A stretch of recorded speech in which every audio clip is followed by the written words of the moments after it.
Mais qu'est-ce qui se passe du côté de Triumph? C'est une question légitime qu'on peut se poser car le constructeur britannique nous fait vivre ces derniers jours et semaines un certain nombre d'interrogations concernant sa fameuse campagne Triumph Unleashed 2026, censée être la plus grande de l'histoire du monde de la moto avec pas moins de 29 nouveaux modèles et mises à jour de modèles existants. Et nous étions toutes et tous un petit peu dans l'attente de la toute dernière annonce, le chapitre final, et il semblerait que les choses soient en train d'être un peu modifiées chez Hinckley pour le meilleur ou pour le pire. Ça, on va essayer de le voir ensemble, mais en tout cas, ce qui est sûr, c'est que on attend véritablement que la marque nous mette enfin les points sur les i sur cette fameuse campagne et la termine de la plus belle des façons. On va voir si c'est quelque chose qui est potentiellement réalisable ou pas dans cette vidéo. Bonjour à toutes et à tous, j'espère que vous allez bien. On se retrouve pour une nouvelle édition de Moto Bistro, votre émission consacrée à l'actualité du monde de la moto. Et nous revenons bien évidemment du Salon du 2 roues de Lyon. C'était incroyable, on a passé un moment extraordinaire ensemble. Et c'est vrai qu'effectivement, dans les allées de Rexpo, du côté de Lyon, nous avons pu voir énormément de constructeurs. Et parmi eux, nous avions Triumph, la marque britannique qui avait beaucoup de très belles machines. D'ailleurs, le stand était véritablement superbe avec toutes les gammes un peu éponymes de Hinckley avec les Tiger, les Speed, Triple, voilà, on avait plein de choses qui étaient très sympas, mais une chose manquait à l'appel, c'était cette fameuse dernière annonce. Et je ne sais pas si vous vous souvenez, mais je vous avais dit qu'il y avait un petit peu, des imprécisions au niveau de la communication chez Triumph, puisque du côté de l'Instagram officiel de Triumph Motorcycles, celui qui réunit plus d'1,5 million de followers, nous avions une date qui était prévue, et du côté français,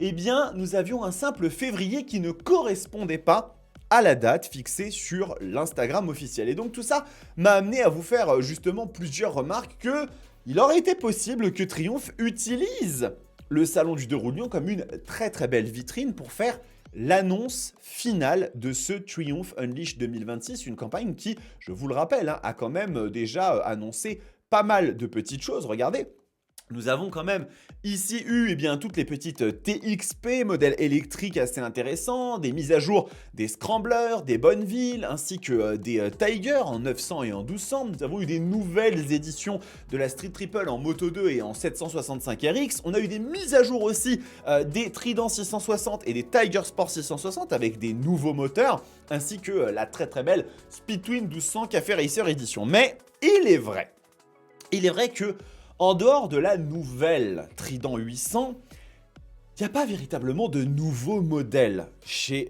Triumph dans cette campagne et tout le monde attend impatiemment quelque chose, voilà, ça se fait attendre, on est tous comme ça un peu sur le fil du rasoir à véritablement espérer l'arrivée de la nouvelle génération d'une moto qui a marqué énormément de motards et motards. Je parle bien évidemment de la Daytona 675 et d'une potentielle nouvelle version de cette sportive mid-size qui était véritablement la terreur absolue des circuits dans les années 2010. Une moto ultra bien née et tellement bien née que son châssis a définitivement inspiré toutes les Street Triple existantes même jusqu'à aujourd'hui, et ce qui fait que cette machine, ce roadster, est extrêmement efficace, même sur du circuit, parce qu'il intègre une grosse partie de l'ADN de cette moto. Et donc, comme je vous disais, nous avions une date qui était prévue jusque-là pour le 3 mars pour l'annonce finale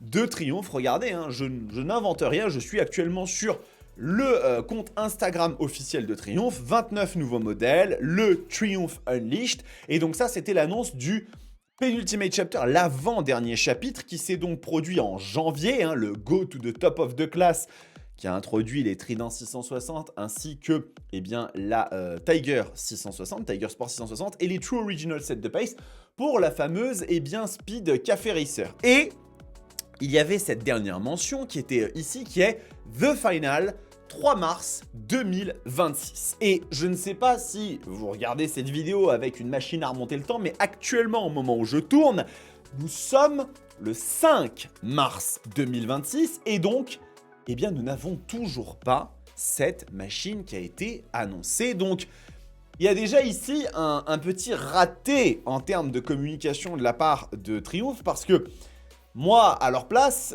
si j'avais dû décaler les dates, et vous verrez qu'on va en parler juste après, j'aurais au moins supprimé ce post. Parce que vraiment, pour le coup, ça fait pas super sérieux de voir que, eh bien, on garde comme ça sur les réseaux sociaux des choses qui ne sont pas correspondantes à la réalité. Je sais qu'Internet a la mémoire courte, mais quand même, il faut garder, eh bien, en tête qu'une entreprise se doit d'avoir une communication, à mon sens, assez impeccable. Et figurez-vous, eh bien que nous avons des nouvelles concernant cette fameuse dernière annonce, hein, puisque Triumph, sur leur site officiel, ont enfin statué d'une nouvelle date. Hein. Donc cette date, je vais vous la donner pas plus tard que maintenant. Le 17 mars, chapitre 5, le dernier chapitre donc de cette fameuse campagne Triumph Unleashed, avec un titre « Aguerri à la rue, éprouvé en course ». Et alors là, certains d'entre vous m'ont contacté via Instagram, je vous en remercie, en me disant « ça sent bon pour une potentielle nouvelle Daytona ». Écoutez, moi je ne suis sûr de rien, ce que je vais vous proposer c'est que dans un premier temps, on regarde ensemble la vidéo qui a été publiée et que j'ai récupérée afin que vous voyez un peu les quelques premières images. On a 19 secondes de trailer afin de voir un peu ce que ça peut nous laisser comprendre.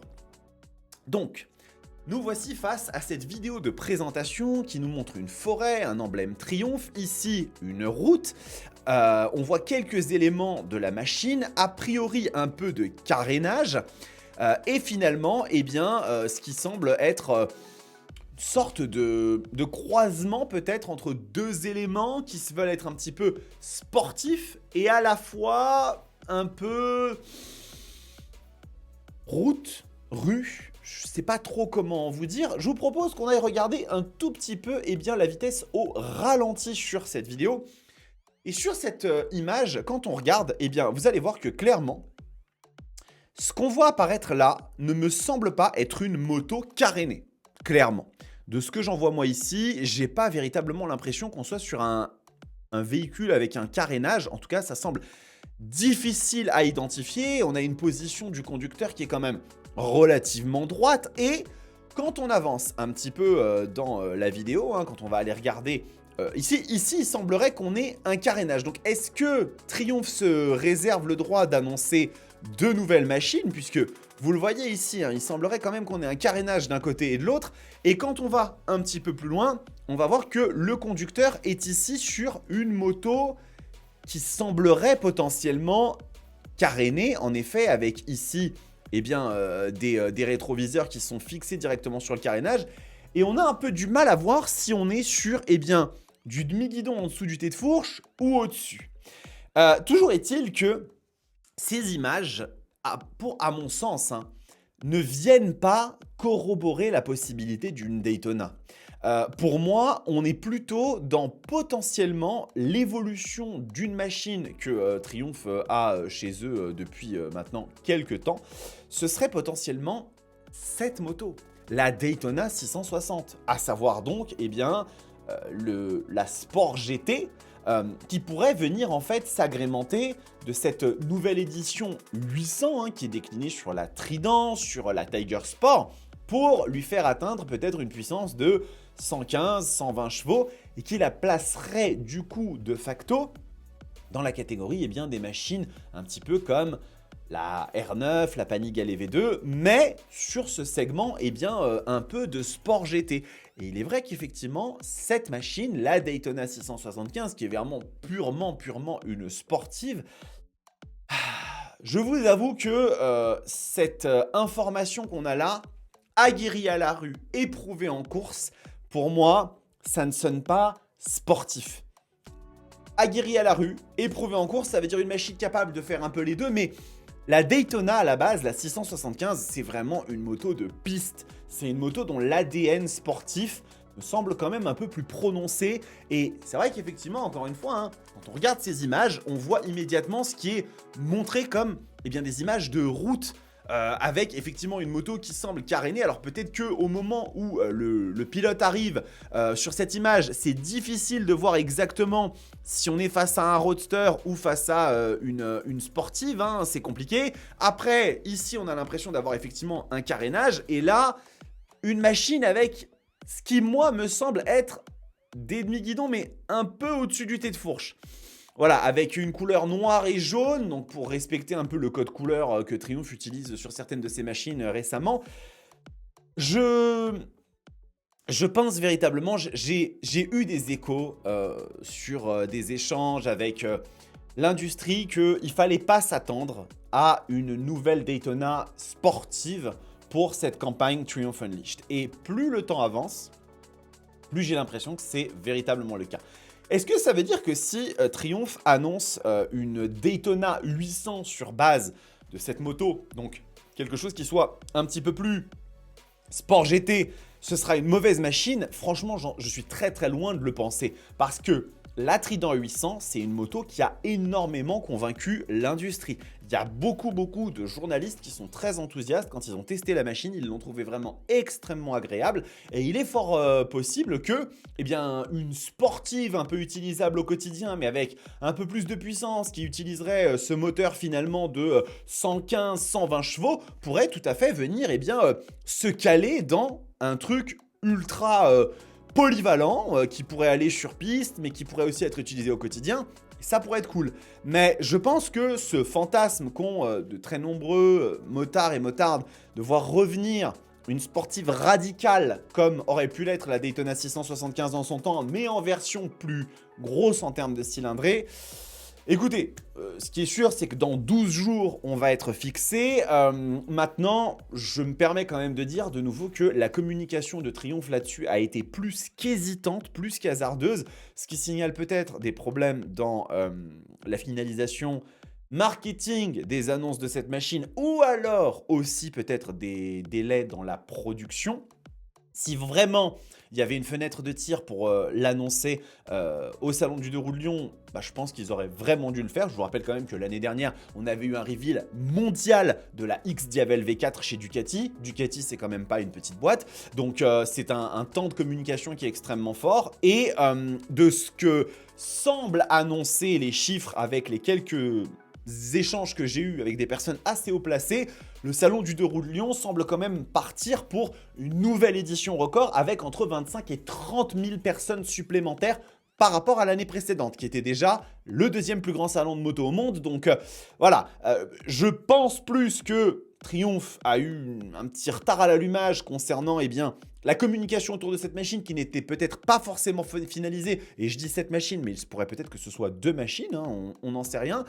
Mais ce qui est sûr et certain, c'est que, bon, j'aurais quand même plutôt enlevé ceci parce que c'est vrai que ça fait quand même un peu tâche dans la communication officielle d'un compte Instagram à 1,5 million d'abonnés de ne pas enlever un post qui est quand même un peu trompeur au niveau des dates et d'avoir quelque chose qui soit unifié, bien cadré, aurait été un petit peu mieux. Parce que comme je vous l'avais dit, on avait d'un côté le 3 mars, mais jusqu'à il y a peu de temps sur le site français, c'était marqué février. Maintenant, on est passé au 17 mars. J'espère que cette date est finale. Écoutez, en tout cas, vous me direz ce que vous en pensez dans les commentaires.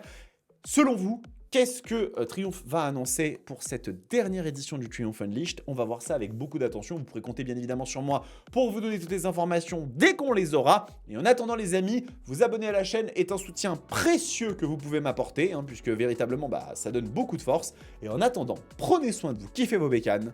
Ciao!